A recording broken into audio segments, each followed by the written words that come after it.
So we've had an awesome council, I think. I hope you agree.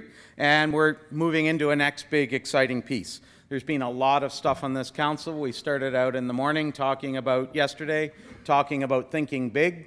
And I talked about pushing us forward and following through on strategies and initiatives that we've talked about for a long time.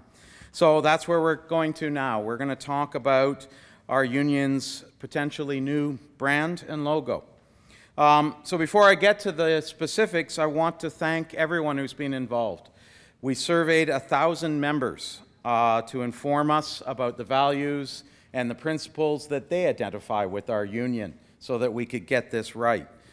We ran interviews with dozens of people internally and externally who contributed their time, and as well as the executive board, and again, all vital pieces of the process where they were talking to us about what they associated with our union, what they saw the strengths of the society, the attributes of the society, and these are critical steps. So in just a moment, you're going to see the new name, and new logo, and new colors. They're going to be the very first thing you'll notice. But as I said, getting to this point was so much more than doodling on a piece of paper. It wasn't just an artistic exercise. The brand conveys our values and our personality as we got through all those interviews and surveys. Deciding how to articulate those values and personality traits through a persuasive story was the real work. As I said to the executive board when the rebrand project began, without that underlying work, a new logo is meaningless.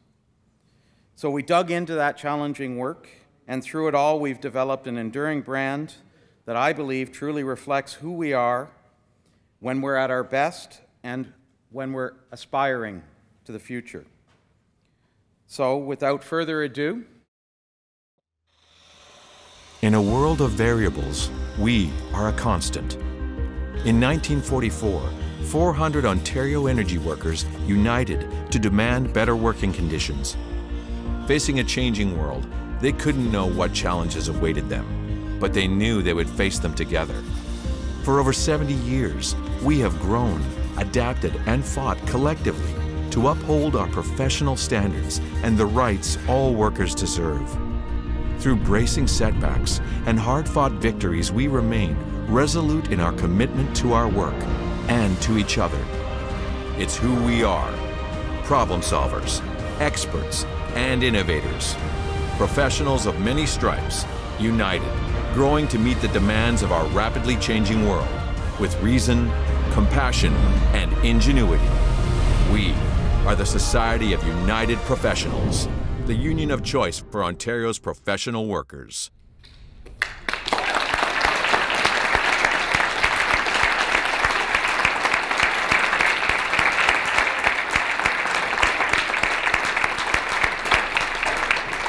Okay, there's been a lot of work to get us here. It's pretty exciting stuff. We're going to have some discussion about it, but before we get to that, I'd like to welcome Ash from Point Blank. So I'm Ash Arden. I'm with Point Blank Creative. We are a national creative agency working to level up progressive causes and organizations across the country. It has been a great privilege for me and my team of writers and strategists and designers and video producers and animators to work with Scott and Adam and the executive and the board over this past year on this project. The ambition here was to modernize and professionalize the Society's brand, and as Scott mentioned, to do it in a way that really captures your story. So it's been a pretty long road, but I am pretty excited to share this with you. All right, your story. So as Scott mentioned, a brand story, well, a brand really is a distillation of a story, right? It's your story. It's a story of what it took for you to get here, the challenges that you overcame. It's also the story of where you're headed and your aspirations for the future. And you all are the characters in that story, right? It's your personality, your beliefs, your values, and your principles that make your brand distinct from other organizations, from other unions. So hopefully we did a decent job of capturing your story in that video. But to start it off, before we get into sort of the name and the logo and the mark and the colors and all that stuff, I'd like to just circle back through some of the key highlights of the story that really stood out for me. So who are you? It was very clear in all those conversations with the board and the executive, through the membership surveys and the one-on-one interviews with leaders, that you're all problem solvers. You're experts, you're innovators, you're determined, you're logical, you're educated, you're experienced, but you're not rigid. One thing that really stood out in those conversations, we talked a lot about change and how the society grapples with change. And I was told time and again that the society and the membership doesn't just outright resist or embrace change.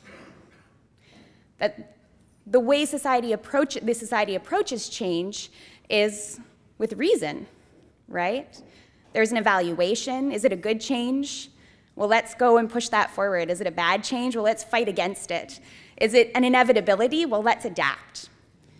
And it was also clear that now you are professionals of many stripes, right? The organization has grown and is evolving.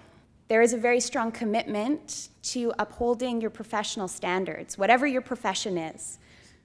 You take your work very seriously, and you fight to uphold your professional standards, even when that means, pushing your employers to raise their bar and to do better. And you're committed to fighting for the rights that all workers deserve.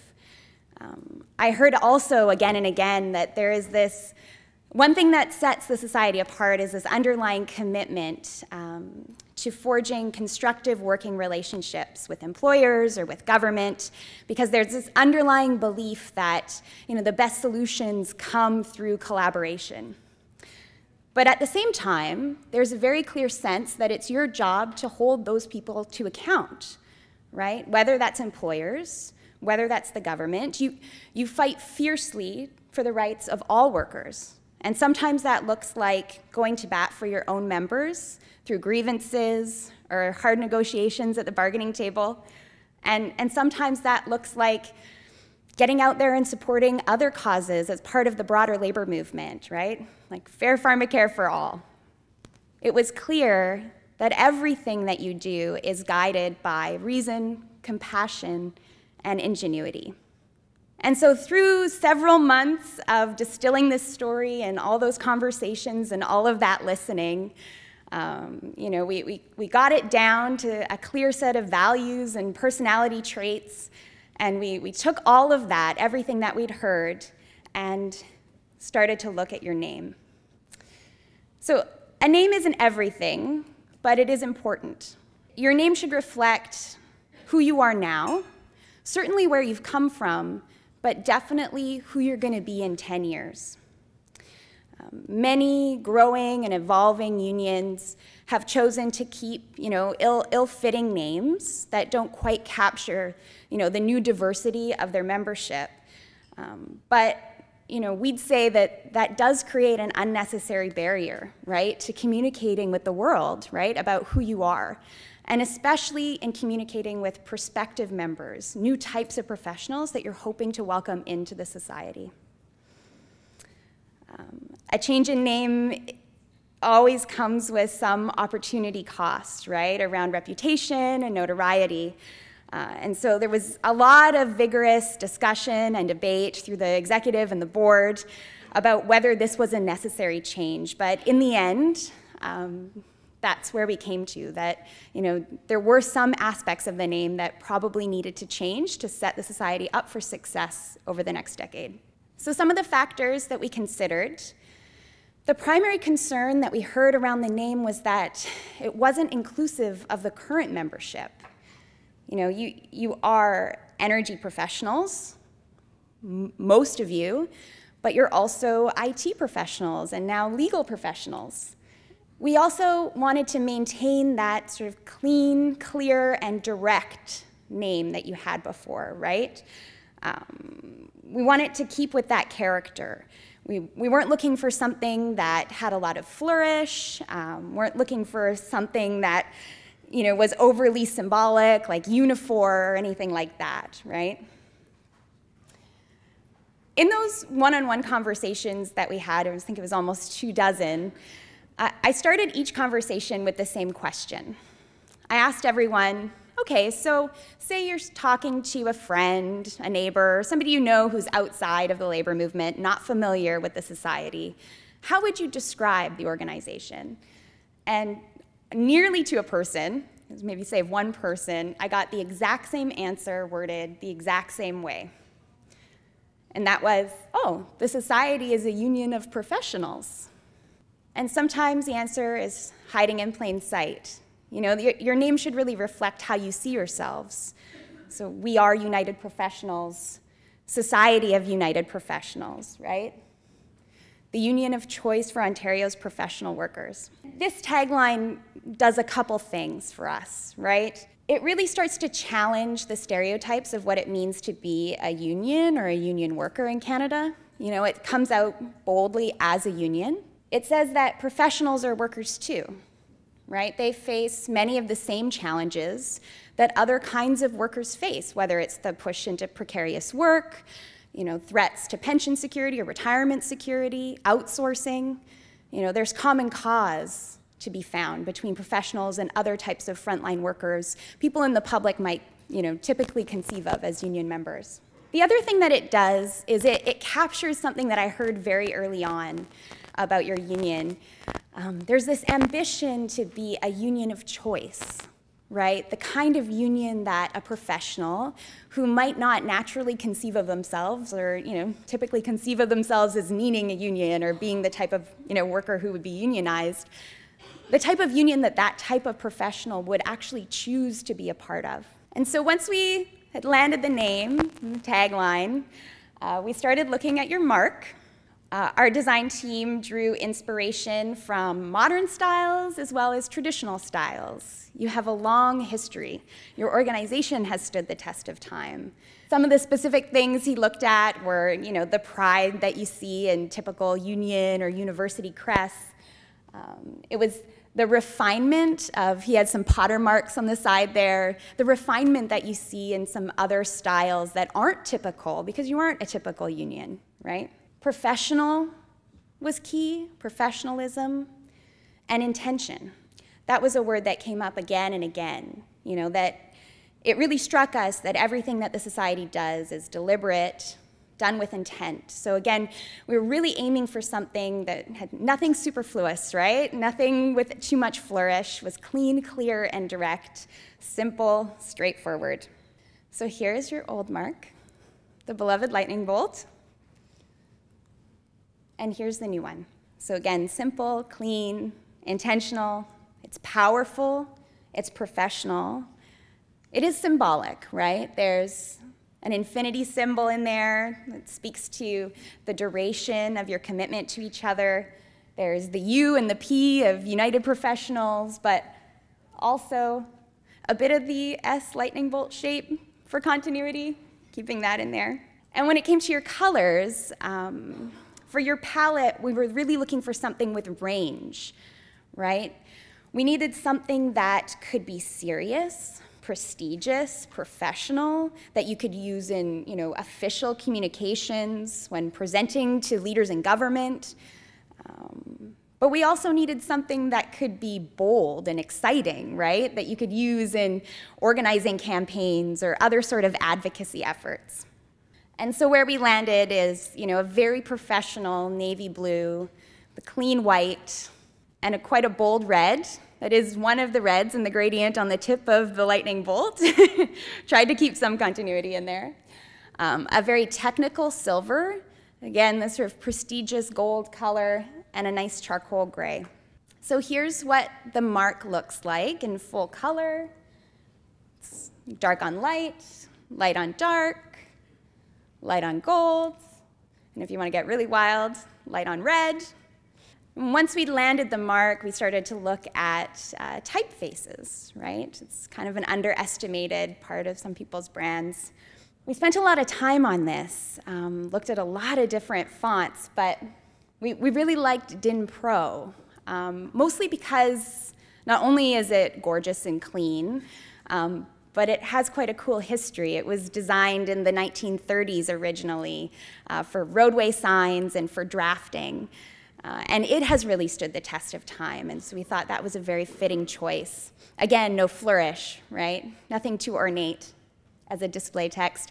And then to complement that, a very simple classic Garamond. And this is kind of what it looks like in practice. And so putting it all together, here's your old logo, and what would hopefully be your new logo. Again, dark on light, light on dark, full color with the IFPTE 160 for official communications. And we've also proposed a way of rolling this out to the bargaining units. So trying to move away maybe from emphasizing the name of the employers to more of a clear identification with the society of hopefully united professionals. But we didn't want to lose the different types of professions, right? Dropping energy from the name. When you're out there, commenting on public issues and advocating, we still wanted you to be able to make that claim to your expertise and not lose the visibility of your individual profession. So what we've proposed is a naming convention for each unit that combines the name of, or the type of profession, with a number that's made up of, the year they joined or the unit was formed, and some other number that's of significance to that unit. So it would look something like this. If you had tech, something like that. And here it is all together. Thank you.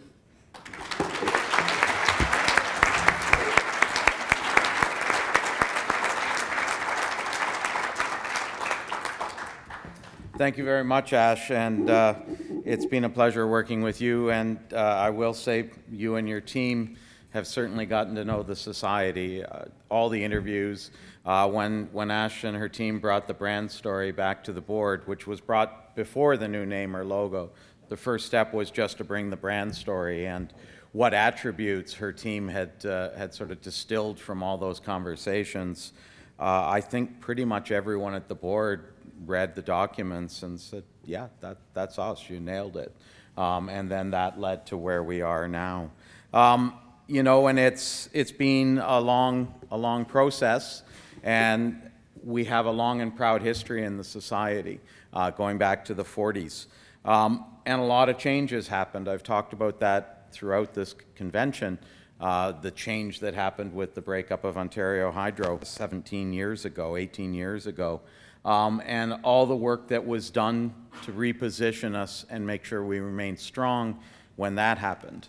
And that's really what this whole convention has been about, is carrying on that tradition of examining things and being thoughtful and decisive to make sure we're continually positioned for the future.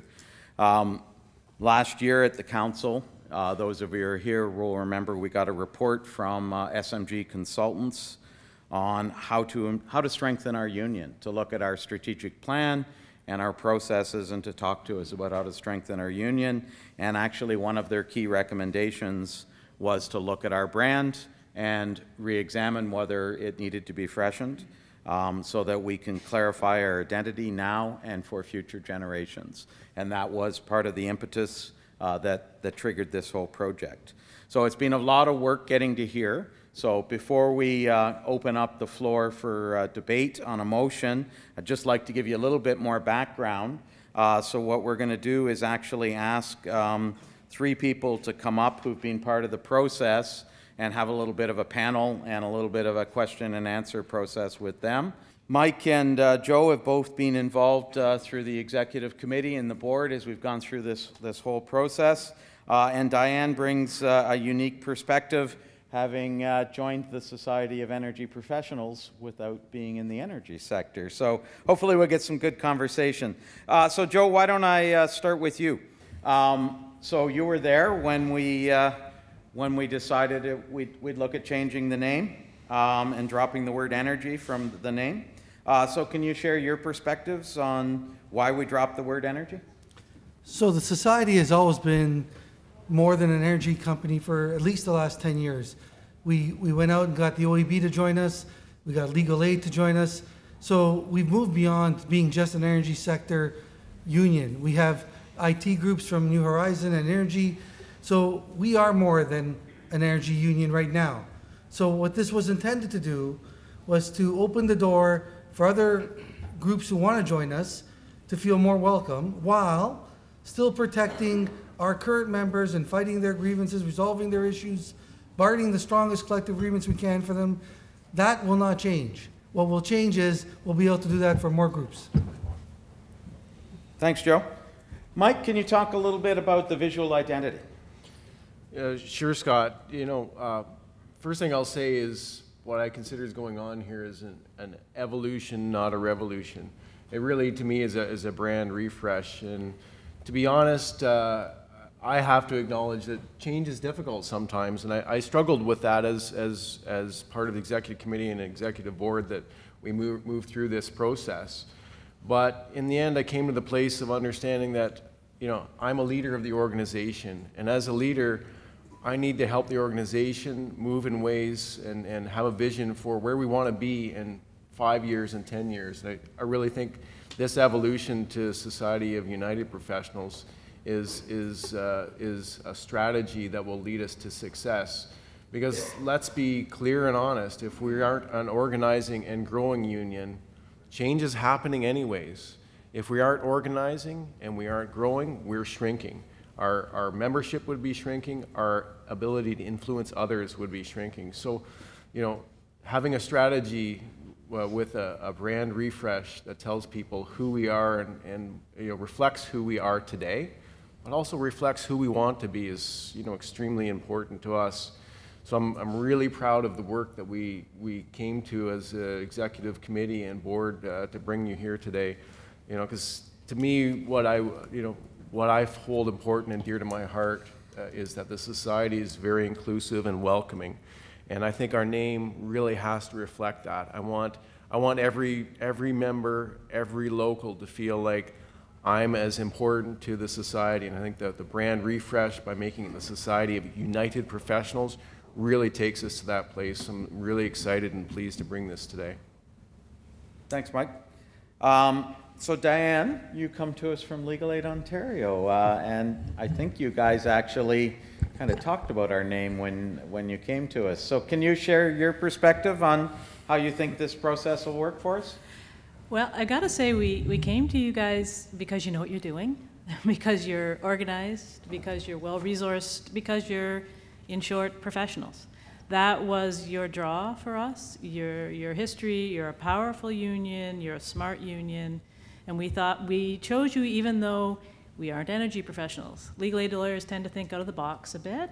Sometimes we don't even recognize there is a box. And so this was one of those moments. I will say, though, it was a bit of a barrier explaining to other people who weren't involved in the initial organizing why the Society of Energy Professionals. Wouldn't they only know about the energy regulatory environment? Like, how can they help us? So we always had to get over that hump to explain why we chose you guys. And I love the idea of United as well, because you guys stuck with us against all odds for 6 years. Honest, you stuck with us for 6 years. Seriously. I am sure that you had some pointed conversations. I would certainly be having some pointed conversations in your circumstance. But you stayed united. And because you guys didn't abandon us, we could push it all the way to the end, to the cusp of a charter challenge being heard to get our charter rights to collectively bargain. Because you were united, we were able to achieve this. And I hope that little piece will weave its way into your story as you go forward.